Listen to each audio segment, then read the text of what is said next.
Какие группы людей больше склонны к сетевому бизнесу? Что такое аватар клиента? Никогда не смешиваем клиентов и партнеров. Это рушит все на корню. Вот 10 ключевых вопросов для составления аватара клиента. И такие люди вам всегда отказывают. Поэтому в этом видео я по пунктам разложу, как определить для себя целевую аудиторию.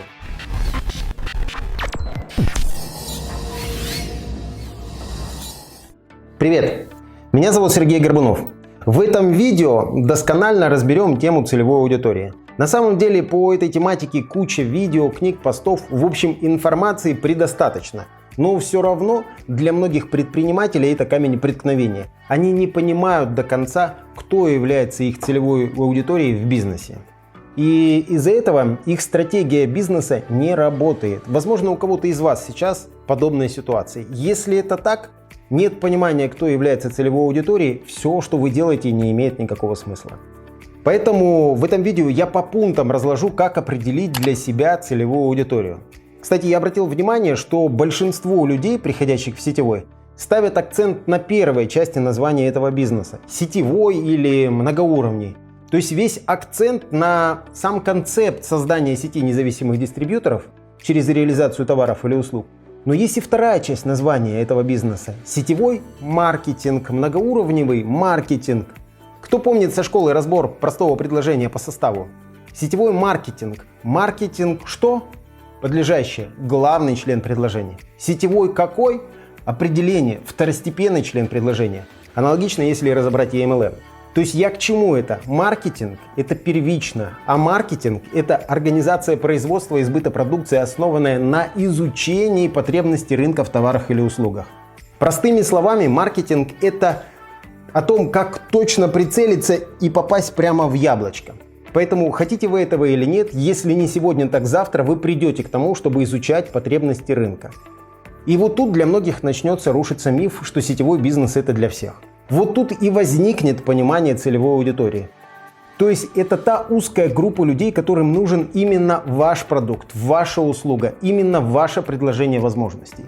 И когда вы донесете именно им свою информацию, они быстрее всего сконвертируются в ваших клиентов или партнеров. Теперь давайте максимально доступно разберем, как выбрать целевую аудиторию в сетевом. Самое первое, что нужно понять, что в сетевом бизнесе вашей целевой аудитории могут быть только те люди, которым вы можете помочь их проблемы. Если у человека проблемы нет, мы его не сможем привлечь. Если вы цепляетесь к таким людям, это бесполезная трата времени. Почему большое количество отказов в сетевом бизнесе? Потому что многим людям просто не нужен бизнес, не то что сетевой. Им нравится их работа, их нравится их уклад жизни, им так хорошо, как они живут. А вы смотрите на них со стороны и решили, что им нужно помочь. Ну и начинаете играть в спасателя. И такие люди вам всегда отказывают. То есть нет у человека проблемы, вы для него никогда не будете интересны. Это нужно всегда держать у себя в голове. Второе. На чем нужно поставить акцент? Что целевая аудитория в сетевом бизнесе всегда делится на две части – клиенты и партнеры.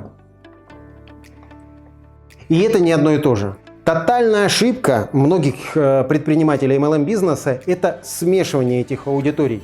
Есть такие лидеры, которые прямо призывают своих новичков к этому миксу. Слышали, наверное, не раз рассказы про лодку и два весла. Мол, я гребу всегда двумя веслами, предлагаю человеку и продукт, и бизнес. Одно весло – это продукт, а второе – это бизнес, и тогда лодка движется прямо. Смешно. По факту это чистейшая манипуляция и не больше. Со скрытой командой именно вам фигачить всех подряд, а там, может быть, кого-то вы приведете. С умыслом это делается или нет, в любом случае вы будете пушечным мясом. Так вот, почему этого делать категорически нельзя? Клиенты – это те люди, которых интересует продукт. То есть для них продукт – это товар. Пишу продукт. А для партнеров бизнес-возможности. Давайте для наглядности приведу такой пример. А вот вам нравится, например, пить кофе в одной полюбившейся кофейне. И к вам подходит официант и спрашивает вас, нравится ли ваш кофе? Вы говорите, да, спасибо. И тут официант продолжает. Вы знаете, а мы на самом деле на этом кофе неплохо зарабатываем. Вы не хотели бы вместе с нами начать продвигаться? Вы немножко ошарашены, но все же вежливо говорите официанту. Нет, спасибо, молодой человек, я просто кофейка попью. А он дальше. Скажите, а разве вам не интересно увеличить свое финансовое положение? Оказаться в активной команде целеустремленных людей, которые любят кофе и строят на нем бизнес. Это же сумасшедшая возможность. Вы уже чуть напрягаетесь, но все же вежливо. Спасибо, но мне только кофейка. А боец не унимается. Вы просто не понимаете, от чего отказываетесь. Я сейчас администратора позову, он опытнее меня и сможет вам лучше рассказать. Ну, а администратор директора и так далее. Как ваши отношения будут? Наверное, в лексиконе слова уже закончатся и пойдут междометия? А потом, видя в следующий раз этого официанта, который опять намеревается к вам подойти, вы уже, наверное, будете обходить эту кофейню стороной. Ведь так? А почему в сетевом вы решили, что тут что-то по-другому? Надеюсь, тут понятно? Не смешиваем никогда клиентов и партнеров. Это рушит все на корню. Если вы клиента все-таки затянете в партнеры, вам придется всегда работать за него.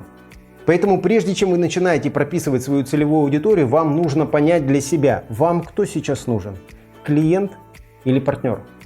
Подчеркну еще раз, клиентов и партнеров нужно разделять. С потенциальным партнером вы можете говорить о системе выплат, о потребляемости продукта, о товарообороте, о системе обучения. Именно это для него будет выгода.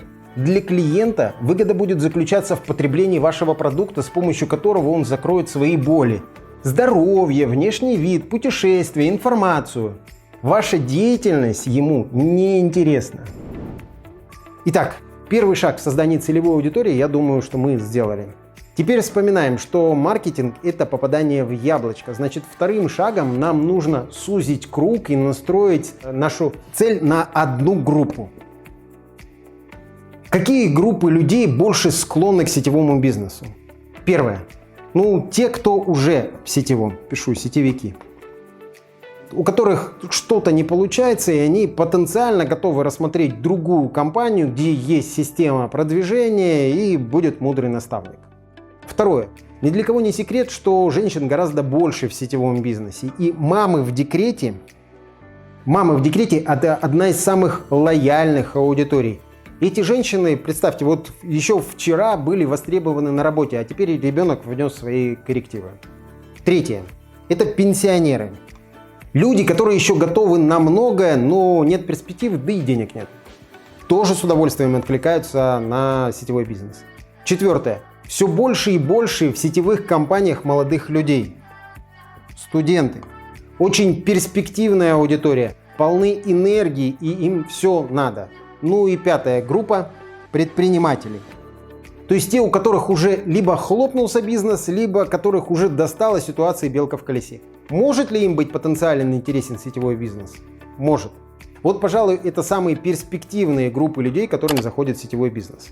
Теперь давайте третий шаг. И в определении целевой аудитории. Это составление аватара клиента. Что такое аватар клиента? Это один человек из выбранной группы, с определенными показателями, со своими болями, страхами и так далее. То есть, когда мы делаем какой-то посыл, мы должны ориентироваться не на всю группу аудитории, а на конкретного человека. И чем уже будет наша направленность, тем выше будет наш уровень презентации постов, видеоконтента и так далее. Тем вовлеченнее будут люди, потому что это составлено персонально для них. Давайте сейчас накидаю основные блоки по аватару клиента. Первое – это пол. Одинаковые ли боли и желания у мужчины и женщины? Точно нет. Поэтому разделяем. Второе. Возраст. Например, у мамы в декрете, которой 20-25 лет. Такие же вопросы, как у мамы в 30-35 лет? Точно нет. Разделяем. Третье. Доход. Уровень дохода. Например, возьмем студента. Кто-то из них может быть из состоятельной семьи, а кто-то из бедной. А кто-то из бедной семьи, но амбициозный. Вам кто нужен? Нужно разделять по уровню дохода и хорошенько подумать. Например, если у вас вход в компанию, скажем, 200 или даже $1000, как с ним справится тот, кто с низким доходом? А ведь зачастую многие обращаются именно к таким людям. Мол, у него ничего нет, живет в полной же, ему точно надо. Я его спасу. Когда вы слышите от тех, кто состоялся, ищите голодных, не нужно понимать это буквально. Искать голодных — это значит искать тех, кто хочет и может, а не тех, кого нужно тащить на себе из ямы. Четвертое. Боли и проблемы, с которыми живет человек. Например, еще раз про мам в декрете. Если они даже одного возраста, ну скажем им и то, и другой по 30 лет, но одна замужем, а другая нет. Одна живет в городе, а другая в деревне. Одинаковые ли у них проблемы? 100% нет. Поэтому и здесь разделяем. Пятое. Причины боли. Тут уже будет все просто и понятно, когда вы определитесь с болями. Дальше давайте коротко пробежимся уже. Шестое. Чего они хотят в жизни? Пишу коротко тут. Хотят. Седьмое. Чего боятся в жизни? Страхи. Пишу. Восьмое. Чем увлекаются по жизни? Какое хобби? Девятое. Что хотят в бизнесе? И десятое. Чего остерегаются в бизнесе? Вот 10 ключевых вопросов для составления аватара клиента. Конечно, можно сделать это еще детальнее. Чем точнее вы распишете человека, тем точнее будет ваше попадание в яблочко. Если вы не будете знать все эти боли, причины, проблемы, не распишите подробно аватар, вы не сможете продать. Получится примерно так. Типа человек зашел в магазин за пылесосом, а вы рассказываете ему, какой классный холодильник. И пусть этот холодильник трижды супер-пупер, он ему не нужен. И ключевой момент, когда вы ответите себе на все эти вопросы, запишите еще один пункт. Чем я могу быть полезен для этого человека? Вот тут у вас и совпадут все пазлы. Надеюсь, я доходчиво рассказал о выборе целевой аудитории. Берите теперь и применяйте это на практике. Кому было что-то непонятно, пишите в комментариях под этим видео, обязательно отвечу. Если это показалось кому-то муторно, сложно, да, это не просто проработать целевую аудиторию. Возможно, кому-то понадобится и несколько дней, но этого того стоит. Потому что от этого зависит формирование вашей команды. На этом у меня сегодня все. Пишите в комментариях, какие темы вы еще хотите, чтобы я раскрыл в видео. Обязательно подготовлю контент. Ну и не забывайте поставить лайк этому видео. А кто еще не подписался на мой канал, сейчас самое время это сделать. И каждую неделю вы будете получать всегда только самое полезное по продвижению в MLM. Пока!